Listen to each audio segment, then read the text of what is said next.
Rick Bucher of Bleacher Report. How you been, Rick? I'm good, Rich. How are you? And bravo, LeBron James.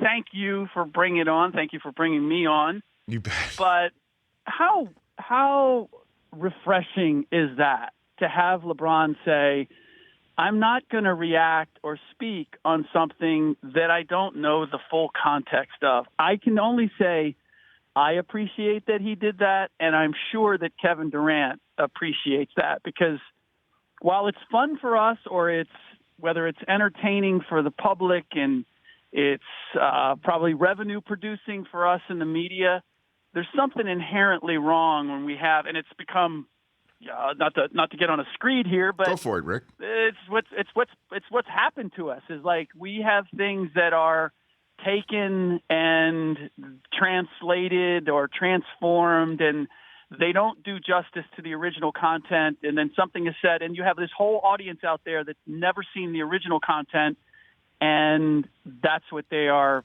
basing their reactions on. And LeBron chose not to contribute to that. So I applaud him. So let me get to it then, because I'll be honest with you. When I first heard the quote, it is provocative. That is for sure. Yes. Okay. Mm-hmm. And I was kind of trying to figure out what is Durant saying. So can you sum up what Durant was saying based in the context and provide, if there is a proper context that folks lose when they retell the story and recount his quote, Rick?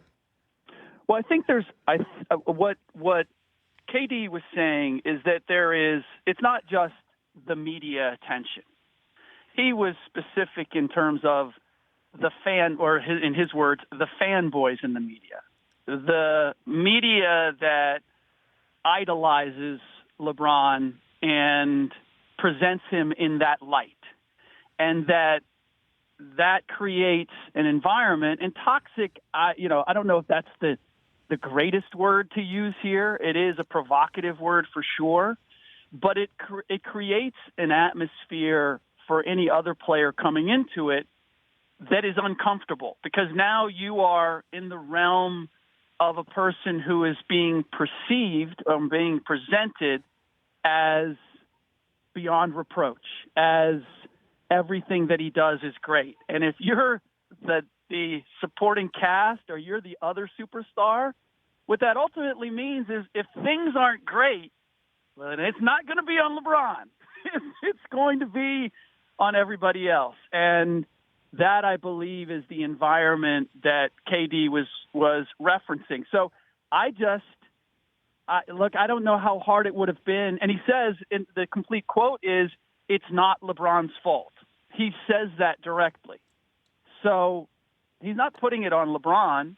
He's putting it on this idolization of LeBron and the coverage of him in that light that creates an atmosphere that can be troublesome for anybody else who decides to step into it. Okay, so then let's take it one piece at a time here, because him coming to Los Angeles is a big thing. I mean, let's not get each other here.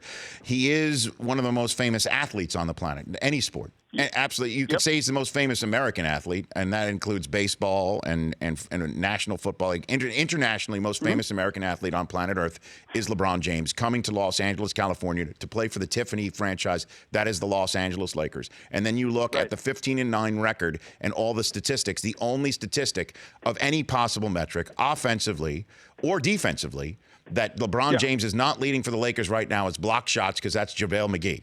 Okay. Right. So when you're talking about the Lakers, you have to talk about LeBron James, period, end of story. And why would that be viewed as fanboying, Rick? It's not. Well, and that's the thing I don't kind of get. Well, this is the greater context. For me, I don't believe, and KD says elsewhere, that, we're just playing basketball. And I think if all the questions were just about basketball, that he would have less of an issue with it. But it has become, because let's face it, I mean, it's my story got a huge reaction, in part because I had guys on the record, but in large part because it's about LeBron. It's about LeBron. Anything that you do when it comes to LeBron, he has fed our industry like no other athlete. And so now, if you can get LeBron's thoughts on anything on the planet that is going to generate clicks. Why? Because what he has to say is important, or because he's so polarizing that everybody just wants to know. And so I just believe that for KD, and this is part where I tend to agree with him, we don't need to ask LeBron's opinion on everything. Yes, it generates attention. Yes, it generates news. Yes, it generates clicks. But can we have a modicum of self-restraint as the media and not make it as if everything needs to be put on that plate? Because what happens is there is a residual that now that whether you are commenting or not commenting, you're not looked at as in the same light. And I will say this. When it comes to Kevin Durant, I also believe that this has a lot to do with where he is in his life and his career, in terms of he's still a single guy. As far as I know, he's not in a committed relationship. He's just a young single dude who wants to play ball. And if you present him an atmosphere that interferes with that or looks like it gets a little more complicated than that, then he doesn't want any of it. There was another question I was asking him just about being in L.A. or, and that aspect of it. And he said very quickly, he goes, it doesn't matter where we have so much money. It doesn't matter where we live. That's not an issue. And I was thinking, that's the opinion of a single guy. If you're married, if you have kids, That's right. Where you're living, where you're like all of that has an immense significance to making a move. Oh, and if he likes certain furniture and he likes certain things on the wall, I mean, wait till he's in a committed relationship. That's all gone too, Rick. I mean, let's not, please. As soon as I met my wife to be, we had she suggested that we have a yard sale, and I said great, because we had a lot of duplicative stuff. It was all my stuff that was in the yard. So, yes, I know exactly what Well, Rick, of. you know my wife, Susie. In my house, there is one chair that I brought into our relationship that still exists. That's it. Wow. No. You got a chair. No. You got a chair. Rick Bucher, Bleacher Report here. I got a chair. I got a chip and a chair. Here's another reason why I think your story resonates, okay, is because Durant is quoted on the record. And by the way, kudos to him for doing that. And Durant's the one that I think everybody in Los Angeles is hoping is the guy that's going to take that max contract. Yeah. And your headline, why doesn't anyone want to play with LeBron anymore, plays exactly into the fear of the Laker fan that LeBron's coming and he's not going to win here.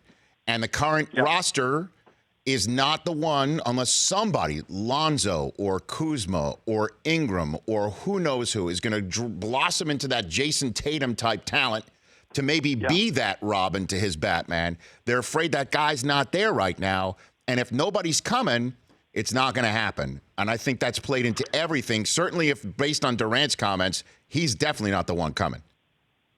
Yeah, and I will say this: I don't think he's coming, but I don't think he's coming for other reasons, and it's that if and when he leaves Golden State, it will be because he's never been given just credit for what he's accomplished with Golden State. It will forever, in some people's minds, and at least those that have made themselves noticeable to him, there's an asterisk on there because it was a championship team and he kind of rode the coattails. Well, if he goes and plays with LeBron, he's facing the same challenge. I believe that if and when KD leaves and goes elsewhere, that he is going to join a team that needs him and that is building off of him. So that's the main reason.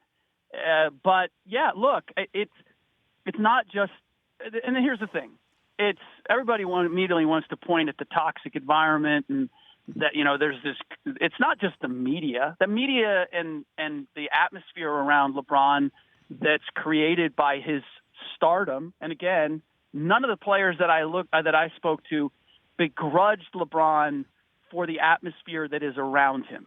It is a function of just how big and powerful he has become. But it swallows, it's a black hole. It swallows everything in its path, and guys are aware of that. They've seen it swallow Kevin Love. They've seen it swallow Chris Bosh.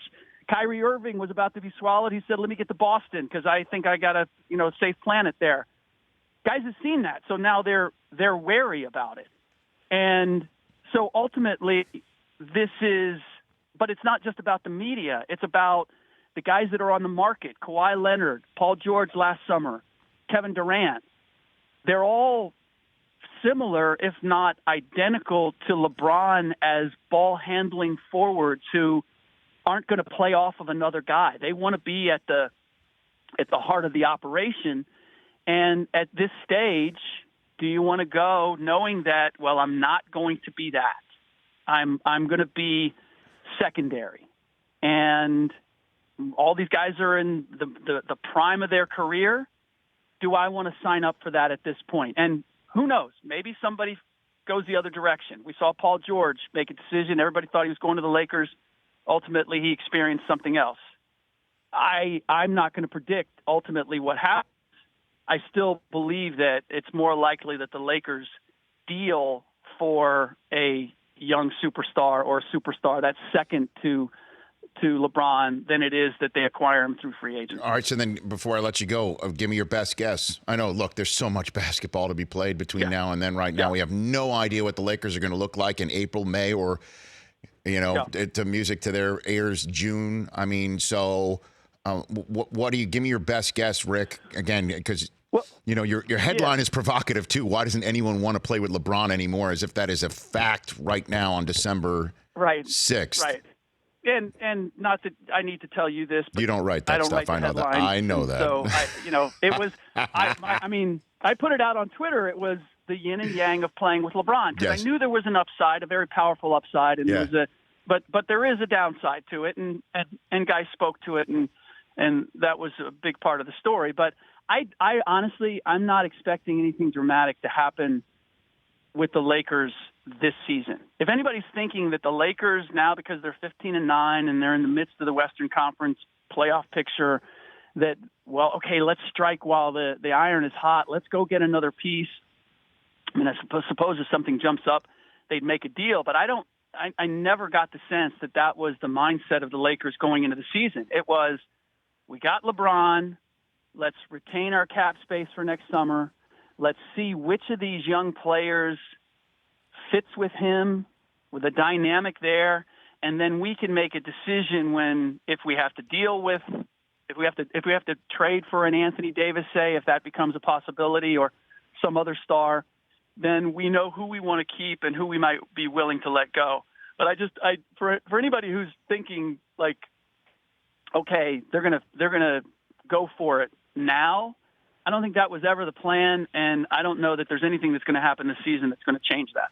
Rick, thanks for the time. Appreciate it. Come on in when you're down near the Lakers facility. We're just up the street in El Segundo, and I appreciate you joining us on this story. You got it, Rich. Say hello to Susie. You bet. That's Rick Bucher. The Rich Eisen Show, weekdays at noon Eastern on Audience.